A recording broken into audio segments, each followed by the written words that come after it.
Thank you so much for coming today. My name is Rochelle Smith. I'm the Humanities Librarian here at the U of I, and I'm also the co-chair of the UI Black Faculty Staff Association.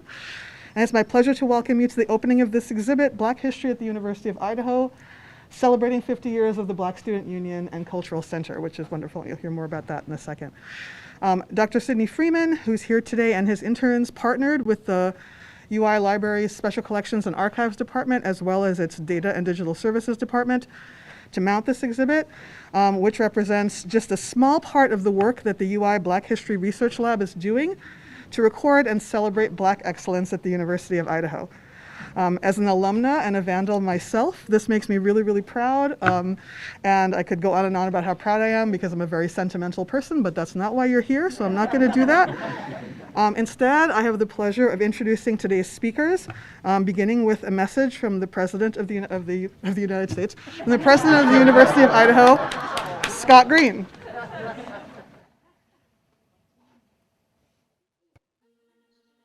Hello, my name is Scott Green and I'm the 19th President of the University of Idaho. Welcome to the Black History at the University of Idaho exhibit, which chronicles the invaluable contributions of Black people to our university community. African Americans have a storied history at our institution, starting with Jeannie Eva Hughes, our first Black student and class of 1899 graduate. For well over a century, Black Vandal students, faculty, staff, and administrators have enriched our campus and the broader Idaho community. Every Vandal has a personal story, and I'm proud that through the hard work of Dr. Sidney Freeman Jr. and others, these stories are being brought to light. I want to commend the Black History Research Lab and the University Libraries for facilitating this important exhibit and ongoing collaboration. I know this is only the beginning of efforts to highlight formerly untold histories of our university, and I look forward to their future work. Please take your time and enjoy both the physical and online exhibits. I'm sure you will appreciate, as I have, learning about the experiences and immense contributions of Black people to the success of our university. Enjoy and go Vandals.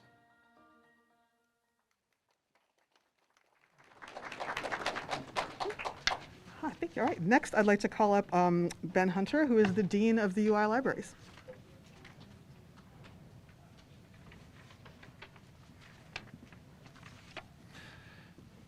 Wow, this is quite a crowd. Can you all hear me in back okay? Yeah. I'll try and shout. Welcome, everyone, and thank you so much for coming out to celebrate the opening of this exhibit. And an especially enthusiastic thank you is due to Dr. Sidney Freeman,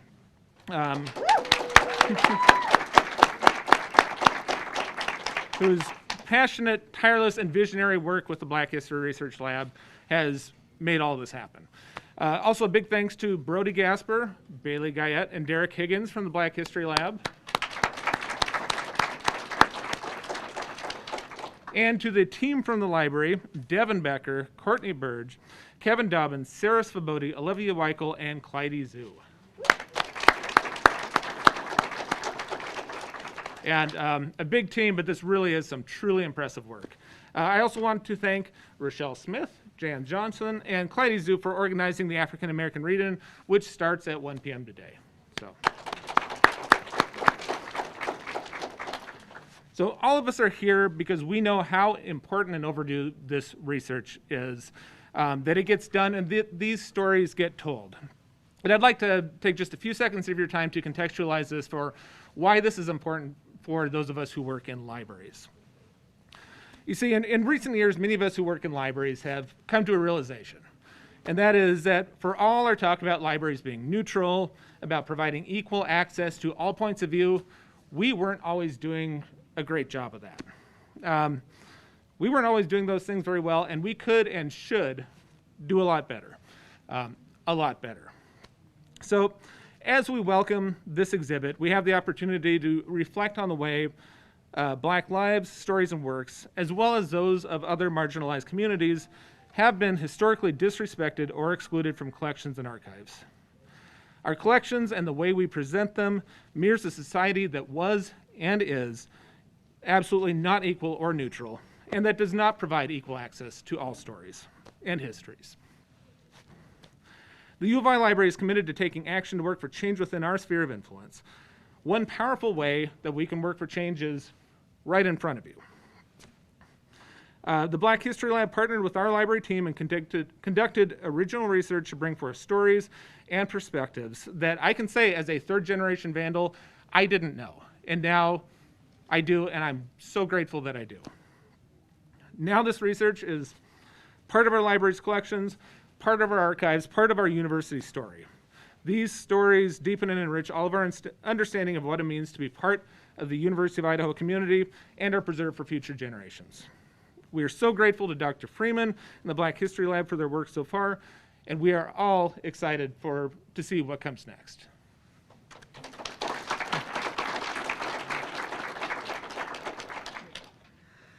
Next, I'd like to call up Dr. Yolanda Bisbee, who is the UI's Chief Diversity Officer.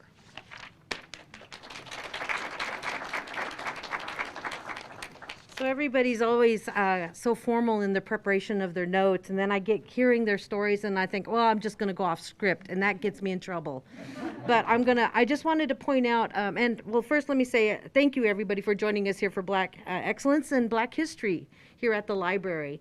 I just have briefly been able to see some of this, and I'm happy to say that I have been here with some of these people who you're seeing displayed throughout here, and including Dean, who was the cheerleader for Vandals back in the day. And I know Dean would be so pleased to be seeing that and being here. And actually, I think Dean is in Lewiston now. And we probably should have reached out to Dean, to be here at this event. He would have loved it. He was very outgoing and always out there speaking up on behalf of the Black student population when he was here back in the day. I wasn't here when Eva Hughes was here, but I've been here a long time, so. There's been a lot of research and work that's been done on behalf of many people to capture the Black history at U of I. And it's great to see where U of I has been and how far we've come in creating inclusivity. And I think one of the things that I like to point out and kind of touch base on what Ben had hit on was that history has not been at the forefront. And I think when we talk about, and a lot of us here are faculty and staff, mainly faculty, we've been talking about a diversity plan and what does that mean for the University of Idaho. And when we talk about diversifying our faculty recruitment and our staff recruitment and retention, we talk about the importance of creating spaces where our students can see themselves and be a part of our U of I campus. This is what we're talking about. And I think when we talk about creating that spark, how do we do that? And it means that we start by bringing faculty in, such as Rodney and staff like Rochelle and other Black faculty and other faculty of color, because they bring that with them. And that's important for us to have that diverse faculty and staff here to bring that to our campus. So I just wanted to point that out about this is diversification happening in action. And thank you, Dr. Freeman, for contributing so much time and effort on that. The other things that I've seen happen over the time has been the development of our Black Student Center and the development of our Black African American Student Center Director position that's happening here. So we're going to have a lot more markers in history here at U of I because we've now created spaces for everyone here not everyone yet, but for more people here at U of I. So let's not ever forget this history, okay? It's easy to forget, but we need to keep celebrating it. And on behalf of the Office of Equity and Diversity, we're pleased to be a part of this celebration. Thank you, Dr. Freeman, the library, and all who contributed this research. Thank you so much.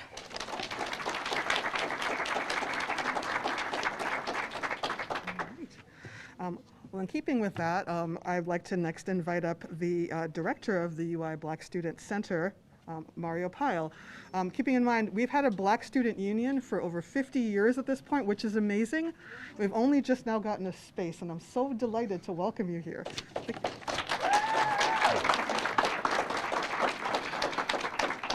You're right, there is a lot of people here. Sitting in the front, I didn't get to see everybody.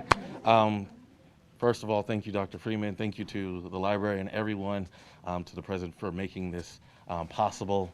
I'm the director of the Black African American Cultural Center, and the goal of this center is to partner with the research lab so that there's not just one, but multiple spaces space is one of those things that inherently we all understand.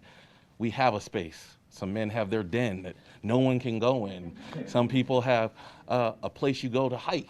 We all understand the concept of space, yet when it comes to space for Black students, it seems to be forgotten or seen as exclusive. But I'm here to tell you, Black excellence is not exclusive, it's inclusive. And if we can enrich and empower all of our students, even the Black students, and being specific about it, it is not excluding anyone, it is bringing us all to the table.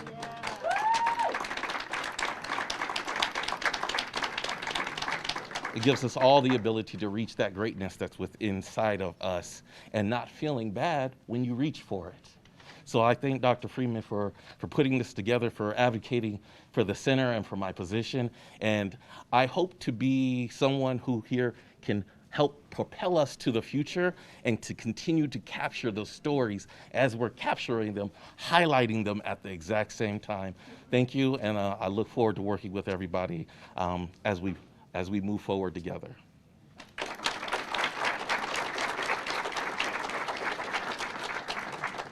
Thank you so much. Next, I'd like to invite up the president of the UI Black Student Union, Narcisse Mubibia.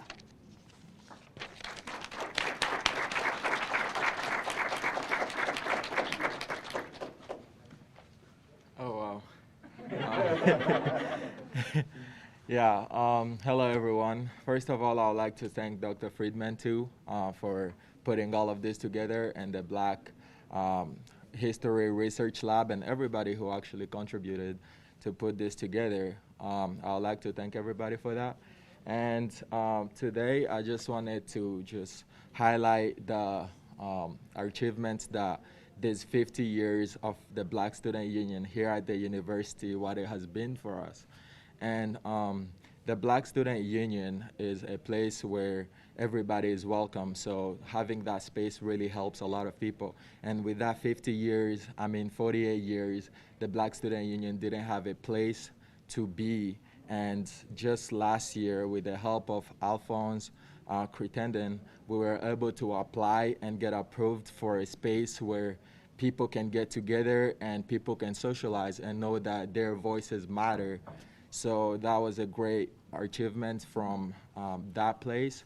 And also, I would like to acknowledge the achievement to coming with the director, Mr. Mario Pyle. Yeah, he's being an insoluble addition to the Black Student Union, and we are really blessed to have him with us. I am looking forward to this great success that this Black Student Union is moving toward. I know that the future holds the best for this university and holding the best for everybody to get together. And I just want to thank the university for providing this opportunity to everyone. So thank you.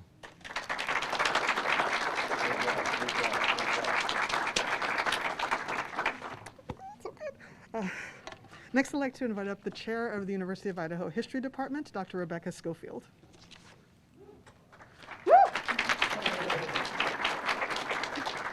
Hello, everyone. It is so meaningful for me to be here today with people who are committed to the causes of equity and justice, and we're here to celebrate that.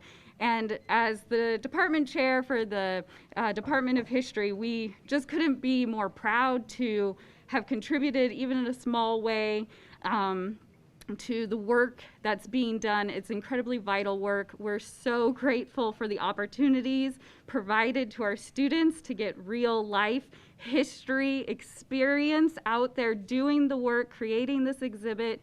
I know that it not only is meaningful to their careers, but to their lives. So thank you very much for that. And as we've seen in the past year, there are people in our society who want to attack the validity of historical facts and who want to weaponize education to preserve inequality. I think as a university, as a department, as a group of people who care, doing things like this, speaking up, telling the stories that have always been there, these people lived here. We just weren't paying attention. We weren't telling their stories adequately. And with the crucial work that Dr. Sidney Freeman Jr. has done, his leadership and research here at UI, it helps us understand our institution's past. And by understanding that past, we can pave a brighter future for everybody. So thank you for being here, and thank you for including us in your wonderful work, and go Vandals.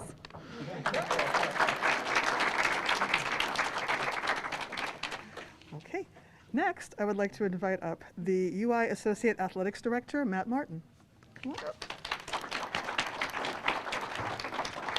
Thank you. On behalf of our athletic department and our Director of Athletics, Terry Golick, we're just honored to be here to celebrate this great day. And our athletic department, as many of you know, we pride ourselves on serving one of our most diverse populations, our student populations here on campus. Over 43% of our student athletes identify as minority or part of an ethnic group. And so we're very proud of that. And within that, there are so many great stories that we want to continue to tell. And so we're so appreciative of Dr. Freeman and everyone that essentially brought this to us and said, especially with the Ray McDonald exhibit, we're so appreciative to be part of that and so excited to continue to work with you and to continue telling these stories and getting our history out there from the athletics perspective, because there are so many minority and black student athletes that have done great things and will continue to do great things, with Ray McDonald certainly being one of them. And so very, very excited about that.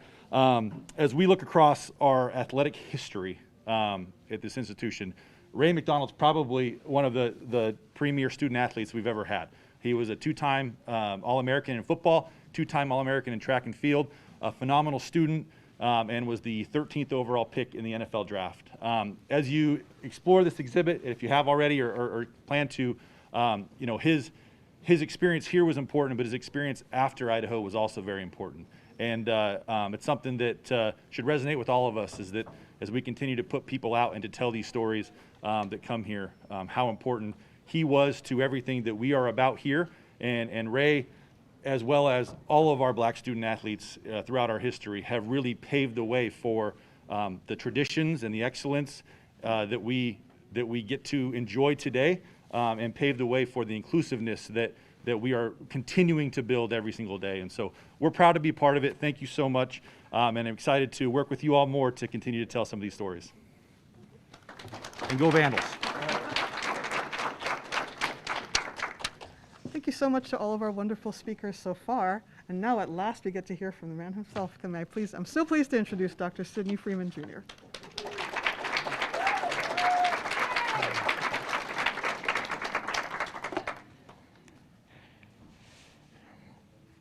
It was in the summer of 2015, and I was a tenure track, and I was offered a tenure track position at the University of Idaho. In a conversation with my then chair, I asked her to put me in contact with the black faculty at the university. I wanted to know what environment I was coming into. Whenever I come into a space, I want to know where I fit culturally and historically.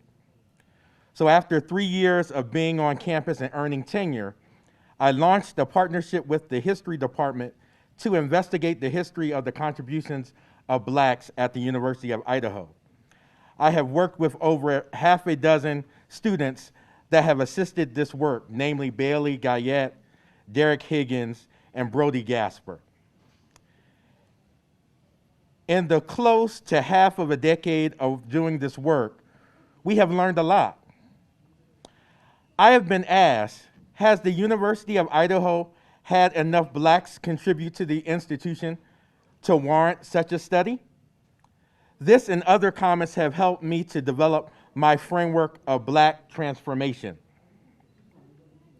The work of the Black History Research Lab, in particular, this exhibit, is part of the first step in this framework, which is decolonization.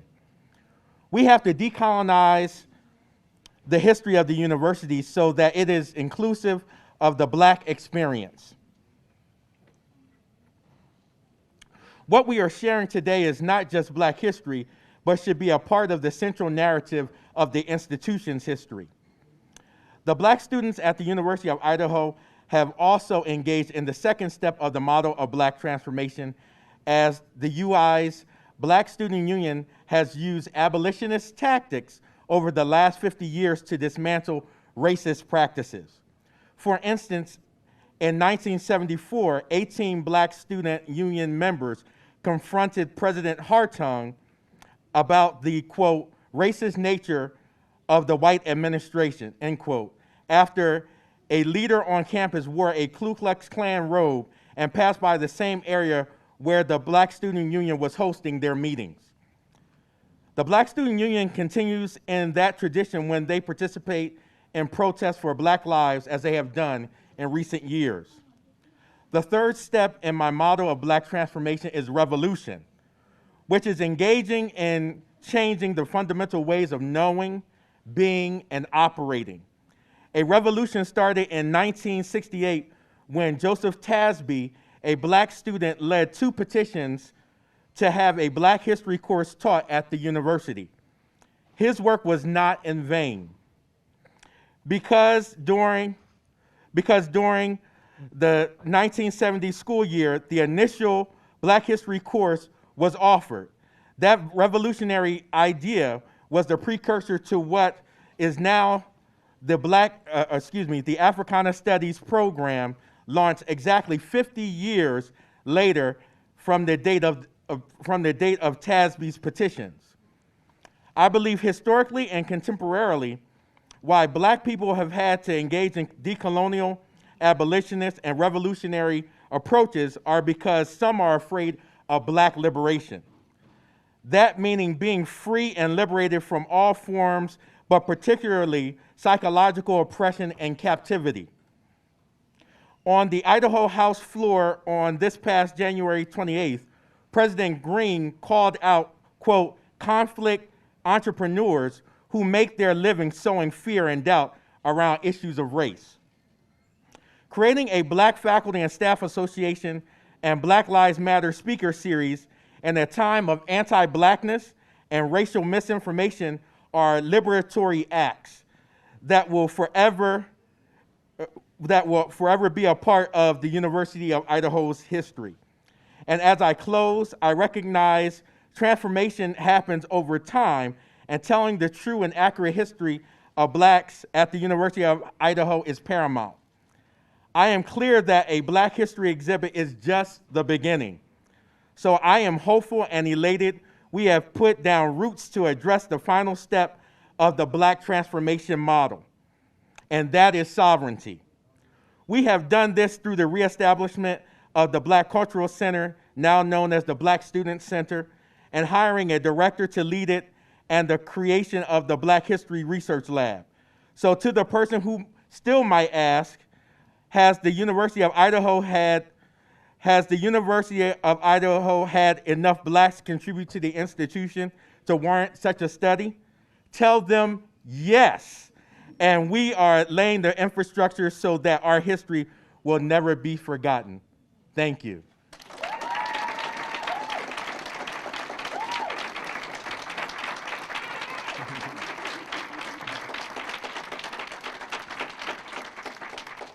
I want to thank you all for being here. I'm not the person closing out, but just wanted to give a few moments if there were any questions that anyone had. I think we have time for maybe 2 or 3 questions.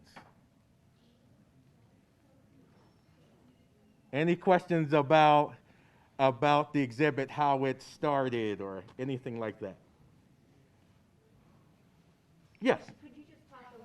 About the online dimension of it too?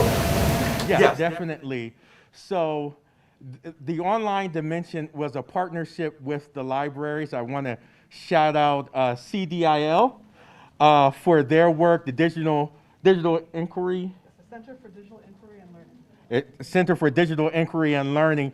We partnered with that unit within the library to create a digital, yes, here we go. So we have an actual digital exhibit online. We have close to, if not more than 500 original documents online that students can go to and pull out information. I actually have 2 interns right now that are culling that information to develop other history. So we have, actually 3, excuse me. So we have 1 student that is doing kind of a general history, and then you have another student doing the history of the Black Student Union and the Black Cultural Center. And then we have another student that is looking specifically at interviews, oral history interviews that were done by other students to create a overall history of faculty and staff here at the university. So we're looking at this in multiple dimensions. I hope did that answer your question? Yes, Nancy? Have you had a chance to follow up with folks that left U of I or interview them that are no longer local? Yeah. So I've just a few. We're looking to do more, and I guess this is a good time to plug that you can give a donation to the lab, so that we can keep the ongoing work that's going on. What you can do is, if you go to the library website, you'll have, and I want to encourage you, once this ends, we have some QR codes here. I would ask you to go to the QR code, go to the websites on that code, and then you can get access to our web material, both to the lab, and then on the lab website, you'll see an option to make a gift, and you can make a gift there. But you can also, on the website, have access to the materials that we discussed. Time for 1 or 2 more.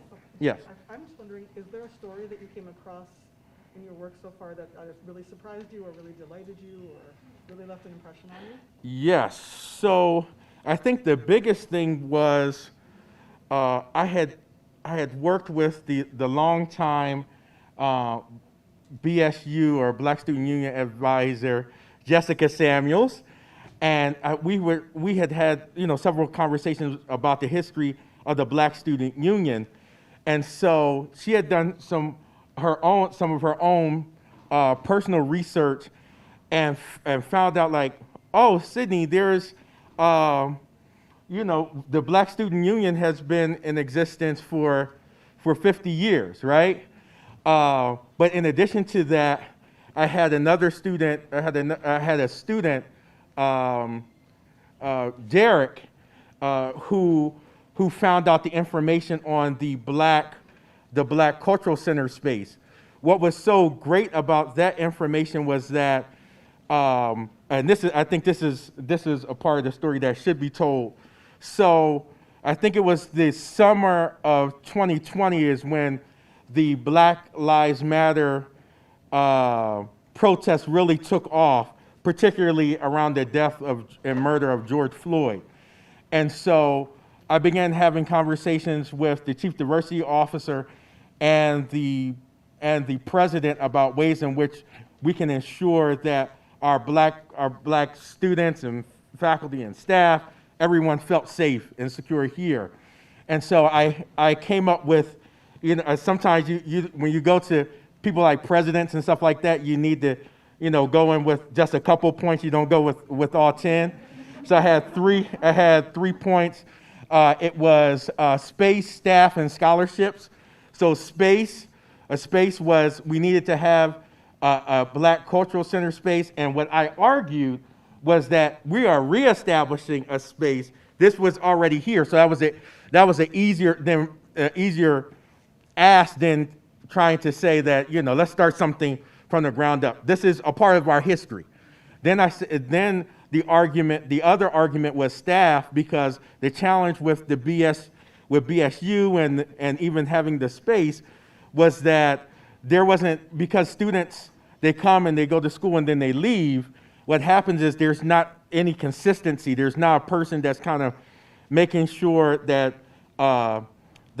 there's a continuum of that. And so we fought for the position. And then third was scholarships, in which we asked for ways, tried to find ways in which we could support our Black students here on campus related to scholarships. And that part is still ongoing. And so I think I tell that story because I think it's the importance of history. So I was already armed with documents I could show the president that, listen, this is not something new, and here are wins for the university moving forward. And so I'm so appreciative to the president's office for underwriting some of this work, and for, of course, the history department and my own College of Education, Health, and Human Sciences for their support. So, yeah, I hope that answered the question. Any other last one before they push me off the stage? All right. If not, thank you so much. Thank you so much for coming.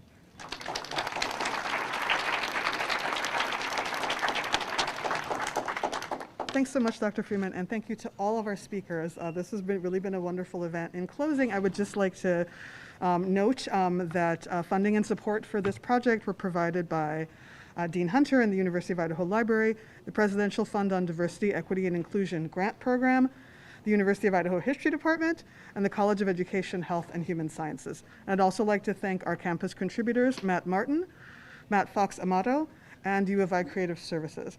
And in closing, I just want to say Happy Black History Month, everyone. Go forth and learn new and wonderful things. And before you go forth, stick around if you would like for our African American read-in, which is coming up starting in just a little under a half an hour at 1 o'clock. Also, there's refreshments on the side. If you would still like to read for the read-in, you can sign up. There's a sheet right over there. You just need to read for 3 minutes. Pick a Black author you like. It can be an American author, it can be an African author, a Caribbean author, anyone from the diaspora or the continent. It can be poetry, it can be prose, it can be children's books, it can be adult books. Whatever floats your boat, come up here and read and celebrate Black voices in literature. I'm going to read some Alice Walker in a little bit, so it's not too late. Please feel free to sign up and enjoy your day. And I'm just so proud to be here, and thank you all so much for attending. Thank you.